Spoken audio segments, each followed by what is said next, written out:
Hey y'all, it's Kirsten back with another video.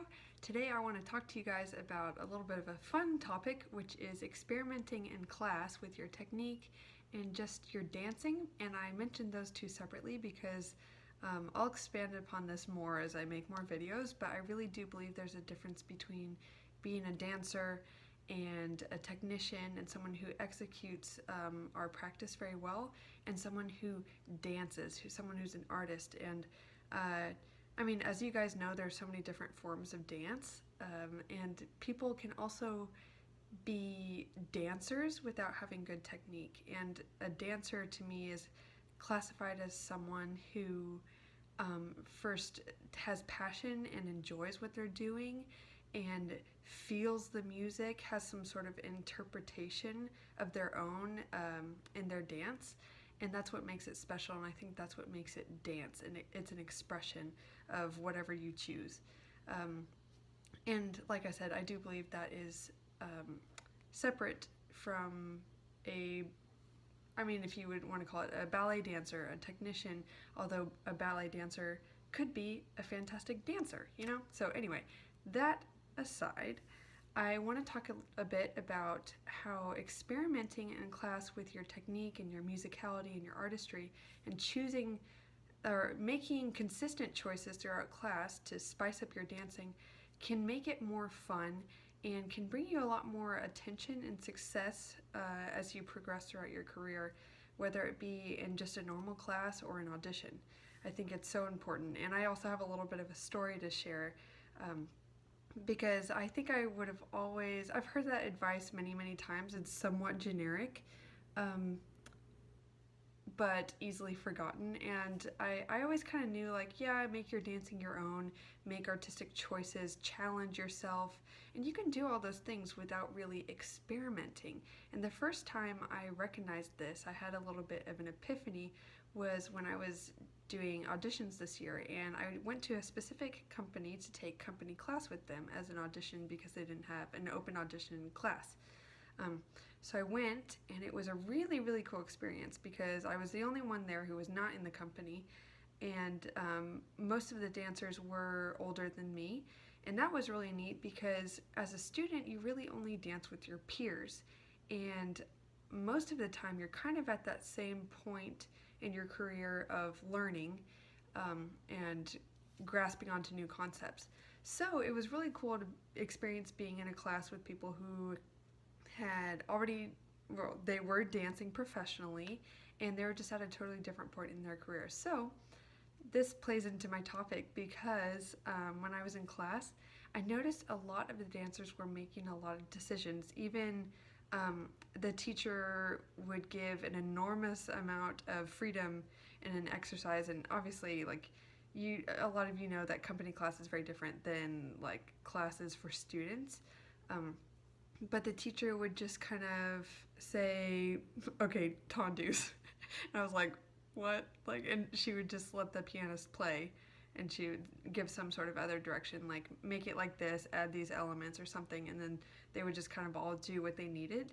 And this theme kind of continued throughout class, and the dancers would not only do things that made them stand out, like hold something longer, a position longer, or do something different with their upper body that really suited them.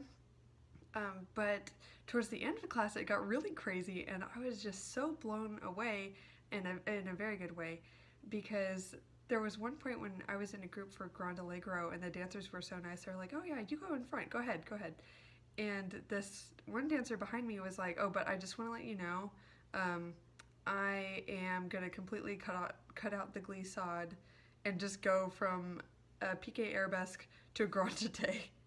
And I was like, okay, I see you. That's really cool. It's not anything I ever would have thought of because the timing was something like arabesque and glissade and grand jeté, or saut de chat.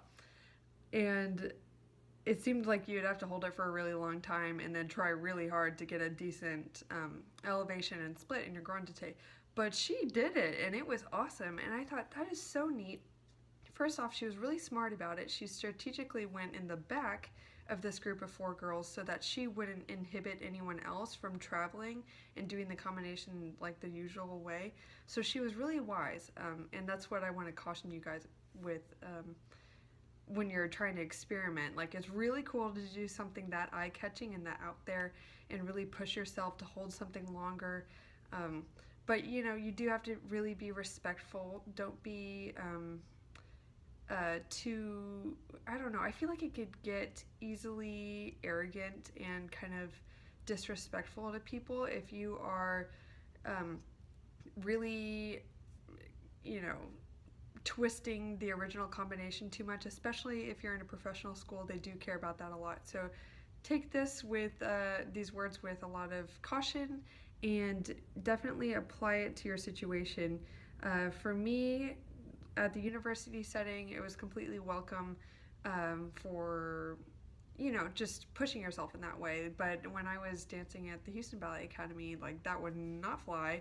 You do it exactly as the teacher tells you to do it. But within that really strict setting, I really do think there were many instances where my fellow peers would shine because they would use more resistance, like in a renverse or something, and they would decide to speed up a pas de bourrée or syncopate it or something like that. Now, they weren't like making up their own port de bras or cutting out a glissade. That wouldn't work. But yeah, I just want to encourage you guys to do this because I've started to apply it more in my own dancing, especially with musicality. Now, I won't like totally make up counts, but if a teacher is really vague about, like, this is a really generic one, like accent and entendu, you could go and 1 and 2, or you could go 1 and 2 and 3, and that's totally valid unless they really don't like that, in which case they would probably be specific. And it just brought a lot more excitement to my class. It wasn't just about the technique. It wasn't about just executing it the way someone else wants me to. It was kind of like I got to play with myself and say, like, how do you want to do this today? That is raising the bar from yesterday. And I think it's just only made my dancing better, and it's made class more fun. So I just want to encourage you guys to do that. Don't just try and dance the way someone who's above you wants you to dance, although that's very, very important. Realize that you're probably in a transitional phase where you'll be somewhere like in a school for a year or 2 or until the end of high school, and then you'll move on, and if you want to continue dancing, you'll have new teachers. So you have to start thinking, what is like my brand that I'm creating for me as a dancer? Who am I? What do I do specifically that is special and different from other dancers? What sets me apart? And use that to your advantage. I think it's really fun. And so yeah, I just want to encourage you guys. Oh my gosh, this video already got so long. I'm trying to like pick short, easy topics here, and just so I think maybe there's a chance this video would be 5 minutes or less. No, but I will get there. I'm trying to get there. Anyway, I hope you guys really enjoyed this video, and if you guys did stick around towards the end, I'll remind you guys in the next few videos as well. I would like to do a Q&A pretty soon, so like if you guys have any questions you want to ask me, random, somewhat personal questions or ballet related, I'd love to just do a little video just answering the questions that you post in the comments. So go ahead and comment below, I'd really appreciate it. And after I compile enough that I think would be fun to answer, I will do a little video for you guys, and I think that would be a fun way for us to get to know each other more. So anyway, that is enough, and I hope you guys enjoyed this. Bye!